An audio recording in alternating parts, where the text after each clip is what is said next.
পাহাড়, পানি, পাথরের বিছানা কিংবা সবুজ চা বাগান সব মিলে প্রকৃতিকন্যা সিলেট। সারা বছরই সিলেটে পর্যটকদের আনাগোনা থাকলেও ঈদের ছুটিতে ঢল নামে।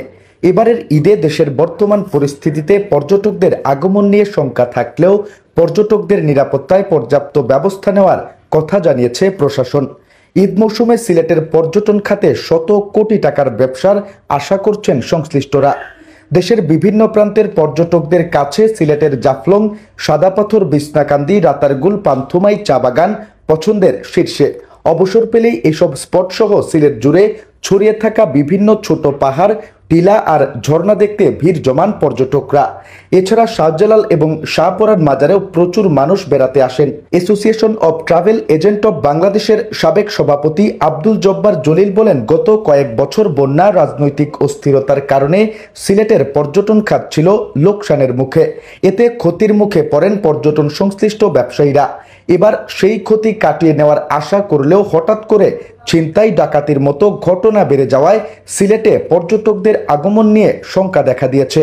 Sylhet hotel and guest house owners গ্রুপের সাবেক সভাপতি সুমাত নুরি চৌধুরী জুয়েল জানান, পর্যটকদের বরণ করতে সব প্রস্তুতি সম্পন্ন। ঈদকে কেন্দ্র করে হোটেলগুলোতে নতুন করে ডেকোরেশন করা হয়েছে। পর্যটকদের হোটেল বুকিং নিয়ে কোনো সমস্যায় পড়তে হবে না।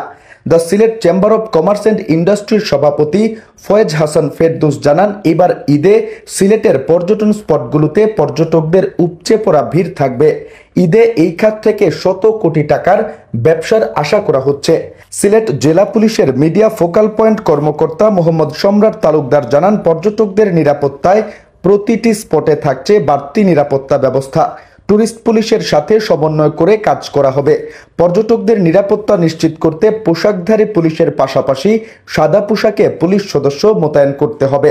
সিলেট জেলা প্রশাসক মোহাম্মদ শের মাহবুব মুরাদ বলেন, পর্যটকরা যাতে নির্বিঘ্নে পর্যটন স্পটগুলো ঘুরতে পারেন সেজন্য সকল প্রস্তুতি সম্পন্ন করা হয়েছে। সেজন্য সংশ্লিষ্টদের নির্দেশনা দেওয়া হয়েছে। একই সাথে পর্যটকদের গাইডলাইনে বিশেষ পরিকল্পনা হাতে নেওয়া হয়েছে। এবার ঈদের দীর্ঘ ছুটি থাকায় সিলেটের পর্যটন স্পটগুলোতে অন্তত 8 লাখ পর্যটকের সমাগম ঘটবে বলে মনে করছেন সংশ্লিষ্টরা।